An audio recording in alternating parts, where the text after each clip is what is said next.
Who have been going back and forth for quite some time now. Morrell has been very vocal about wanting to get at David. I'm really looking forward to this fight. It's so tough to hit him, especially if you're coming off wide. You got to really pinpoint the shots with David. I don't know if Morrell has that in him. And I'm a sharpshooter. And David was able to, with his length, be able to, just block a lot of the shots I was throwing as well, too. So, you really got to set him up with some clean walking trap shot. Boxing analysts are weighing in on the much-anticipated showdown scheduled for February 1, 2025, featuring David Benavidez and David Morrell at the T-Mobile Arena in Las Vegas. This highly awaited contest has gripped the attention of the boxing community, showcasing two elite fighters with distinct approaches and individual strengths. Each man has carved out a top-tier reputation and amassed passionate fan bases, making this one of the sport's most buzzed-about matchups. Veteran champions Dmitry Bivol and Artur Beterbiev recently offered their perspectives during a discussion with S News. While they both voiced admiration for the fighters involved, neither ventured a firm prediction, underscoring the unpredictable and volatile nature of boxing. Bivol, who has previously sparred with Benavidez, recognized the talent of both combatants but avoided naming a favorite. "I respect both boxers," he said. "I've heard a lot of good things about Morrell. He's a very skilled fighter. I'll definitely be watching when the fight takes place." Meanwhile, Beterbiev, unbeaten in 21 bouts with 20 of those by knockout, also opted not to speculate on the result, simply remarking, "I don't know." Their impartial positions highlight the specific challenges each man poses in the ring. Known as the Mexican Monster, Benavidez is feared for his non-stop offensive output, lightning-fast hands, and tremendous punching power. On the flip side, Morrell, a calm and composed Cuban technician, is praised for his strategic ring IQ and refined technical skills. According to both Bivol and Beterbiev, the outcome may very well come down to which fighter can execute their game plan flawlessly. If Morrell can't adapt quickly enough, Benavidez's aggressive assault could overpower him. However, Morrell's precision could also exploit defensive weaknesses in Benavidez's style. The champions also reflected on their personal careers and the overall boxing landscape. Bivol is currently preparing for a rematch with Beterbiev set for February 22, 2025, in Riyadh, Saudi Arabia. Speaking on the subject of mental resilience, Bivol stressed the danger of relying on excuses and the value of staying focused. "If you find excuses, you weaken yourself. You need to work on everything," he stated.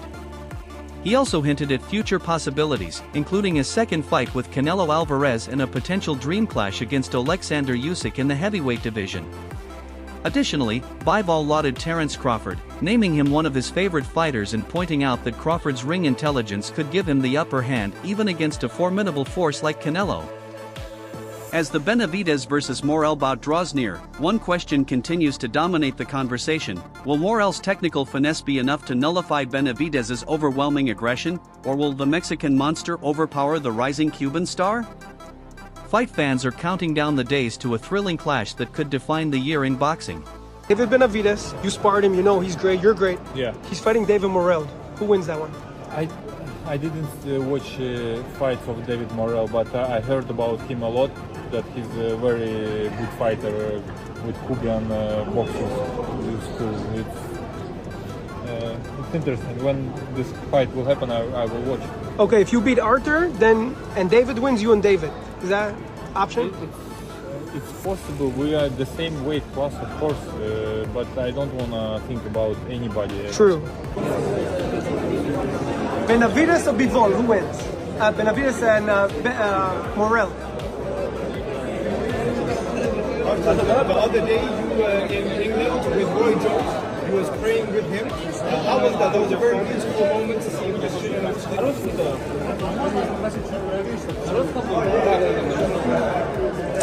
Как дела? Нормально. Demetrius Andrade has voiced concerns over whether WBA regular light heavyweight champion David Morrell can effectively pose a threat to David Benavidez's defensive skills in their upcoming face-off. Recalling his own bout with Benavidez back in 2023, Andrade described his difficulty landing clean punches due to Benavidez's long reach, a factor that ultimately led to Andrade being overwhelmed by the sixth round, succumbing to Benavidez's sheer size and dominant presence. Interestingly, Morrell will enter the fight with a longer reach than Benavidez, 78 inches compared to Benavidez's 74 inches, an advantage Andrade did not have. Although this physical edge could work in Morrell's favor, Andrade remains skeptical about whether Morrell has enough experience to make use of it.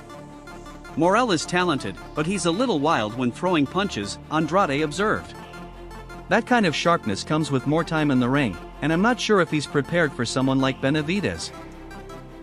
Nicknamed the Mexican Monster, Benavidez is known for his punishing power and unbreakable chin. However, his debut at 175 pounds against Alexander Gvozdyk exposed a few potential weaknesses.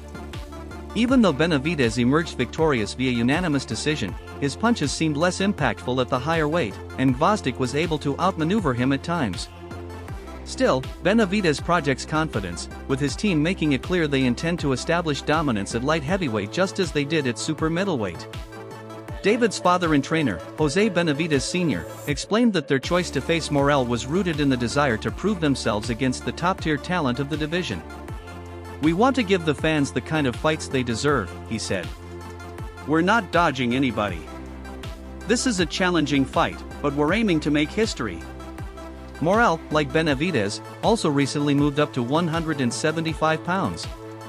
His first performance in the division. A unanimous decision win over RJ Collazo was solid, but not dominant. Observers noted Morrell still appeared to be adjusting to the new weight, and some critics argued that his aggressive, sometimes reckless style might be taken advantage of by Benavidez, who brings a more polished and experienced approach to the table. The fight, set for February 1st, has generated immense anticipation among fans and insiders alike. The hype has only grown, especially after legendary champion Floyd Mayweather boosted visibility by sharing the event's promotional poster on social media, dubbing it the best card of 2025. The undercard adds even more excitement to the event. Notable matchups include a rematch between Stephen Fulton and Brandon Figueroa for the WBC featherweight title, a lightweight showdown featuring Isaac Cruz against Angel Fierro, and a junior middleweight contest pitting Jesus Ramos Jr. against Jason Rosario. Pundits remain divided on how the main event will play out. Former WBC welterweight champion Sean Porter described it as a 50-50 fight, leaning slightly toward Benavidez due to his experience and power. Benavidez has been tested and knows how to deal with pressure. Morrell hasn't had that kind of trial yet, Porter commented. As the bout nears, both fighters continue their preparations with confidence, though each remains wary of the other's strengths. Morrell's speed, reach, and awkward angles may present difficulties for Benavidez, while Benavidez's raw power and grit could overpower Morrell. No matter the result, this fight marks a thrilling start to the 2025 boxing season. One critical question lingers in fans' minds: who will rise as the top threat in the light heavyweight division? This is what you want. This is what you want. Two top guys in the same division, giving the fans exactly what they want to see. And I think that it's going to be a war. In my eyes, I see it as a 50-50 fight. And I know some might say, well, why do you think it's a 50-50 fight? Because one, we know we've definitely seen a lot from Benavidez over the years. When it comes to Morrell, we've seen, spots of him. But I really, really know what he brings to the table. And that's why I think this is going to be a tough fight for both guys. Leonard Ellerby acknowledged David Morrell's impressive array of boxing skills, stressing that this matchup will serve as a true litmus test for both combatants. He's a top-tier Cuban fighter who comes from that highly respected system, Ellerby remarked, applauding Morrell's technical prowess, heavy hands, and talent for landing punishing shots. This will ultimately come down to who absorbs punches better. Will David Benavidez be able to dish out enough damage to slow Morrell down, or will Morrell endure it and land his own bombs? Trainer Greg Hackett also offered his perspective, forecasting a close and competitive start before Benavidez gradually takes control. Hackett believes Benavidez's experience, combined with his relentless attack to the body, will eventually break Morrell down. Morrell is going to shine during the first 5 rounds, but from that point on, Benavidez will dominate, Hackett stated. He emphasized Benavidez's edge and experience and ring IQ, pointing out that Morrell's limited exposure to full 12-round battles might put him at a disadvantage. While Morrell possesses a strong amateur background, including wins over elite opponents, his professional resume lacks similar depth. He's only completed the full 12 rounds 3 times. Benavidez, by contrast, has repeatedly demonstrated his ability to maintain control in long, grueling fights, something Hackett believes will play a pivotal role in this contest. The pre-fight buildup has been heated, fueled by emotional exchanges. Hackett recounted an incident at a media workout where Morrell tried to strike Benavidez with his WBA belt, highlighting the tension between the two. They both recognize the danger the other presents, and there's a lot on the line, he added, noting the high stakes as each fighter ventures into a new weight class. Morrell's movement and strong left hand could cause Benavidez issues in the early going, but Hackett cautions that Benavidez's all-out offensive style might prove too much as the bout drags on. If Benavidez makes mistakes, Morrell could capitalize, Hackett admitted, yet he remained confident in Benavidez's ability to adjust mid-fight and seize control. Morrell's August 3rd performance against Hot Rod Rabakalides was a showcase of his elite form in the early rounds, though his endurance seemed to dip in the latter stages. Even so, Morrell retained his punching power deep into the fight, making him a legitimate threat even when fatigued. Looking ahead, many observers feel the victor of this clash may still fall short against the top-tier light heavyweight forces like Artur Beterbiev or Dmitry Bivol. Nonetheless, fans have long hoped that either Benavidez or Morrell could secure a lucrative matchup with Canelo Alvarez in the aftermath. Ideally, the winner at super middleweight would land a major fight with Canelo before possibly stepping up to face the eventual winner of the Bivol-Beterbiev showdown at a catch weight. While funding such mega events isn't an issue, thanks to supporters like Turki Alalshik, the real value lies in delivering thrilling, high-level competition. For years, both Morrell and Benavidez have been calling out Canelo Alvarez, hoping to lock in a legacy-defining bout. Both fighters were previously in mandatory positions for Canelo, and a showdown with him still represents a dream scenario for hardcore fans. Whether this fight brings either man closer to that opportunity remains to be seen. I think he's getting put into a corner now where he's running out of excuses. He said that the only thing I bring is 25 extra pounds, and I'm not worth nothing, but he's asking 200 million, and now he's gonna fight me in the same night. Like, this shit's just stupid, bro. Like, just tell the people you don't want to fight me. Do you think his hunger is dissipating? You know? I don't know. I can't talk to you about what his hunger is, or how his training is, or how he feels. I can only speak to you about myself, but for me, it looks like fear. It looks like fear, like he's scared of me. Nia's devastating loss to Surash dealt a serious blow to the carefully crafted plans of boxing's most influential stakeholders. The Frenchman's performance cast doubt on Hey Mongia's credibility as a top-level contender and has led many to question whether Canelo Alvarez could dominate him as expected. This outcome signals a rising challenge for Canelo even within his current super middleweight domain. Whenever fans imagine ideal matchups between elite fighters, they often run into the harsh truth: business interests tend to interfere. Financial agendas have derailed countless dream fights, leaving fans disheartened by matchups promoted as elite but which ultimately fail to live up to the hype. The explosion of interim titles has only worsened the issue, creating confusion around rankings and championship legitimacy. Nowadays, many fans seem more invested in watching their favorite stars accumulate wins and wealth than in the sport's competitive credibility. Despite these obstacles, boxing continues to deliver heart-pounding bouts across every weight class. The sport flourishes when fighters climb the ladder through resilience and hard work. When the long-awaited clashes finally take place, they tend to resonate powerfully. While boxers rightly deserve financial rewards, their journey should reflect the heritage of the sport.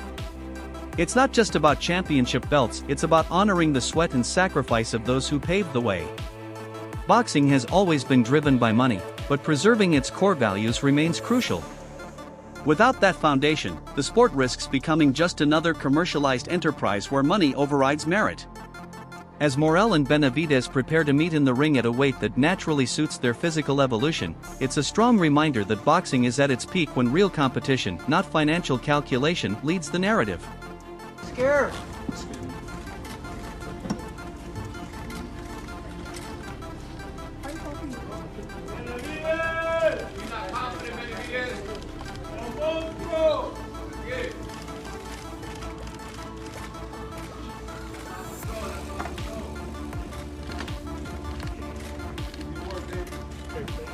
All right, guys, start the cameras. Let's go. Right here together, guys. Come on, guys. trash. We're trash. Right here, guys. Right here, guys. TV's in the back. Acá ven ahí, ven. Acá, de este lado. Alright, guys, stick like that. Thanks for watching. If you enjoyed this fight breakdown, make sure to like, share, and subscribe to Fightcore for more powerful boxing updates. Stay tuned for the next round.